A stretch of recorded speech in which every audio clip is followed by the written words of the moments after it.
Tagal ko na kasi nag-resign na rin kasi ano siya, kumbaga, next na.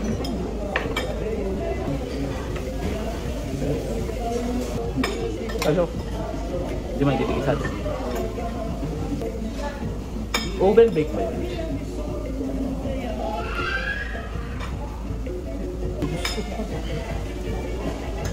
Siyempre yung mga trabahador, hindi na pumasok. Stress na stress sa tatay. Konti na lang naman. At konti na lang naman. At sa dyan ko, tapos walang sabi-sabi sa akin. Alam mo yung pasal niya. Kaya professional naman. Very unprofessional. Pero, what do you expect? Basta, tapos ganito. Itong... Paano yung bayad mo? Thank you. And quarter chicken also with two vegetable. No problem, Jerry. Ano gusto mong sauce? Wala, okay na ako dito. Buti naman. Eh, pinukumusta ko siya ngayon. Siguro after na ng election. Nabakaw na.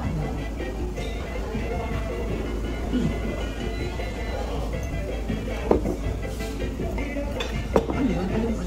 Bangkang? Wild herb. Ito. Oh. Dito ko. Hindi man niya maango. Ito Bangkang garlic. na nga ito eh. Aha.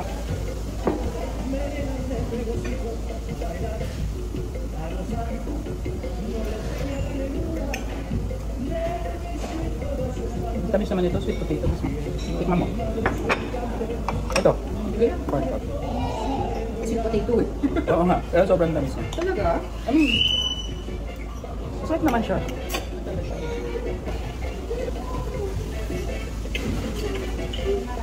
Masa si tita. Kahit siya yung birthday ako. Yung birthday siya. Kaya lang. Sa Sabado, sabi ko mapadala kita ng pera. Sa birthday ko. Yes, thank you. That's okay, thank you. Oh, sabi niya. Butang, nakabili akong bagong cellphone. Doon kasi yung phone niya. Repair center. Tapos may nakita akong video. Nakita ka nagpaano ka, doon ka dun ah. Sabi ko kasi dalawa sila. May birthday, nag-advance ng celebration. Mga... Kasumba niya. 1 month. Ah, hindi December? Oh, November, December. Pwede ko paabot ng Pasko kasi baka yung flight kasi sa kayo ticket. Sobrang mahal. Sa ako mag-flight pass. Sobra. Tapos hindi available. Yun nga, naisip ko sa kung baka kami available yung body pass. So, November ka na. Ayun, kami pwede ng Pasko doon. Wala. Kasi ang Christmas party naman nila is December, first week in December. Nino? Yung family namin, Okay. Pilias. Tayo ng tawa.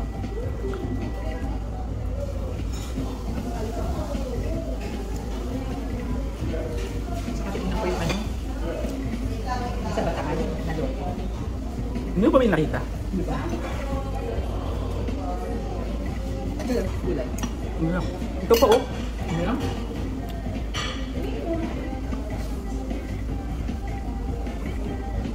O tapos doon sa tabi niya. Hindi ko pa siya nakakausap. Habi daw niya tatay sa Pinay. Magagalit sa akin si Ito. Oo, alam mo, ginawa mo. Bakit naman ganun na ginawa niya? Alam mo, tatay ko kasi. Sanay na kami doon. Pero yung ibang tao, syempre hindi. Sisigawan ng mga workers. Hindi kasi, ang trabaho kasi ni tatay noon, yung trabaho nila. Ah! So, compare niya nung magaling na. Magaling na ate, pero mas okay. That's why. Kaya,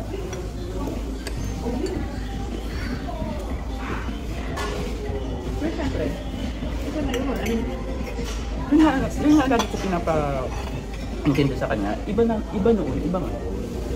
Tapos lagi nireklamo sa akin. Yung mga trabaho na yun. 7 hours lang daw sa trabaho, ganyan. Kayaan nyo na, yun na yung kalakaran na yun. Hindi na katulad dati, nakatulad sila daw nag-overtime, ganyan rin. Hindi, wala na, iba na talaga, hindi na gano'n. Eh, siyempre matanda na siya, 70, hindi na pang 78, 76. kasi yun sila kanila.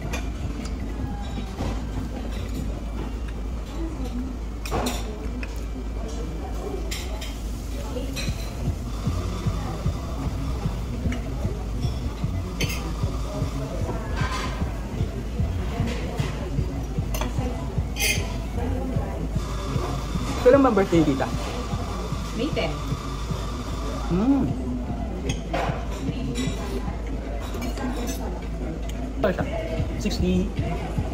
42 na ako no. Tapos siya. 67. Sa buhay niya. Oo nga eh. Nakita yung birthday party. Grabe, single na. Yung ba mga kasumbay niya? Kapitbahay niya?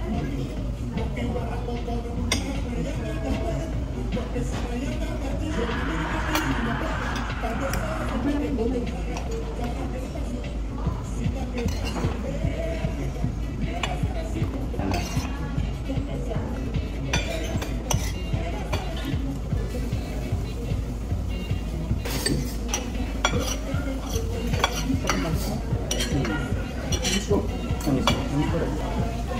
Ano ginagawa mo rin?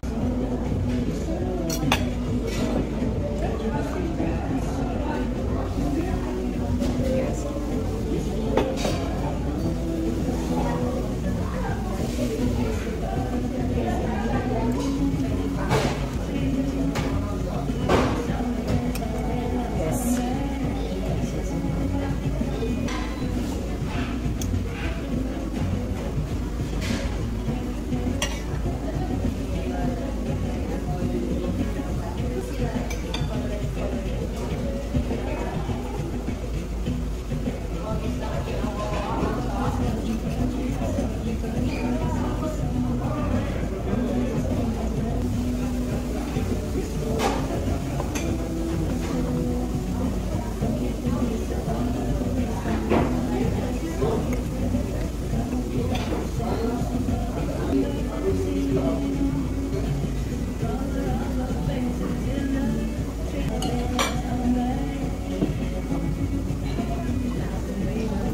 Yeah.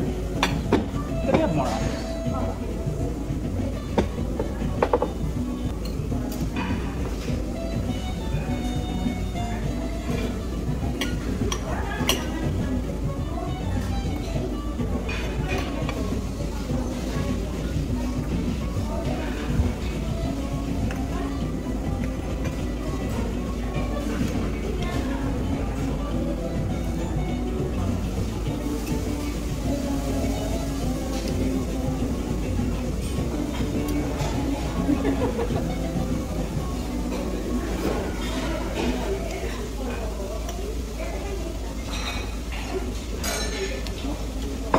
Thank you.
very hardworking. She's spending a lot of nights working. And you remember even the warehouse, advanced warehouse implementation, we were all meeting in the middle of the night just with us. And the IT team. Yeah, she's a smart one.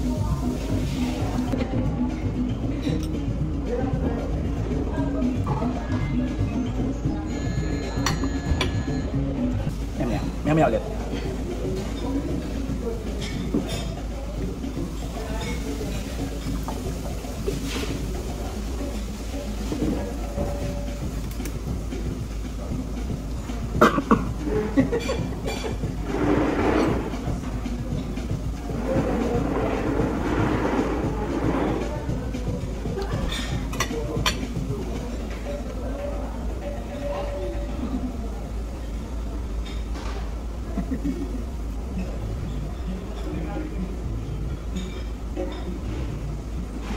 Thanks, Jasmine. Congratulations. Thanks, boss. Oh, Galing ako. madami na ako sa Pero kasi ice sa cream. sa mga staff. Meron siya, boss. At wala kasi siya sa office. So, hindi siya nakausap. Kailangan na makausap. Ayan, thanks. Thanks. Busog na ako din. Grabe, hindi ko na rin kaya. Ito po.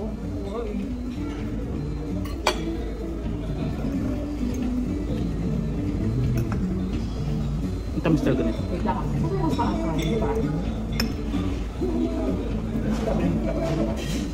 Workaholic. Ha? Workaholic. Workaholic ka na. Workaholic ka ba? Hindi po workaholic ka. Ano yun, ako nakikita ng tao gusto ko tapos, walang pending. Ano mo yung mga task ko, tapos gusto ko tapos yung lahat. Ikaw ba? Ikaw ba yung... Pero hindi naman nakikita. Kahit nadadala mo siya pagtulog mo? Trabaho mo? Wings one. Pero hindi, gusto ko lang din ang time ng mag-relax. Work-life balance. Time spend ng time sa mga bata. So, hindi ko po sabi, workaholic. Gusto ko magtrabaho. Hindi eh. Gusto ko tapos ko yung trabaho ko. Efficient ka lang. Hindi na gusto ko. Sobrang ano ko sa efficiency. Ako yung talaga ng project namin. So, gusto ko mag-automate lahat ng mga manual processes ng team namin. Sabi ko, ba't ganito nasaan na tayo ng panahon ng automation? May AI na nga, may robotics na nga. Tapos ito pa rin yung manual. Based on tayo ng mga tao. Kaso na. Yun din ang isa kong ano, ang dami pa ng companies dito. Ano? Na, Maka-efficient mo. oo, yung, ayaw pa nila mag-paperless. Diba? Ano ko, alam ba? Nag-interview ko sa isang company. Na, hindi ko alam yun eh. Gumawa ng check ng Kelly kakarap. Himar. Himar, realty. Construction sila dito. Hindi naman kami construction. Di ba realtor sila? Interview ako doon. Kasi yung CFO doon, may farming expert, tapos may CEO. Punta ako doon. Pagdating ko sa office ng financial controller, position ko dito. Tapos pagkita ko mga ang daming papel. Bumalik dito. sa Starlink, wala kang papel. Laptop lang dala ko. Laptop lang kahit saan. Paperless kami. Approvals paperless. Pero, ano yung pagkakaroon ng mga staff na manual? Ba't ganito yung system naman? Bakit pinakapang manual? Tapos, so ang project kong hawak ngayon is automation. Kailangan ko mag-push yung IT na kailangan magawa ko, kailangan ma-automate ko, kahit parang yung mga tao hindi sobrang, alam mo yun, overwork. Pero halimbawa, nagbabasa ka ng documents. Kailangan may hard copy ka or kaya mo nang sa ano lang? Kaya mo saan? Sa...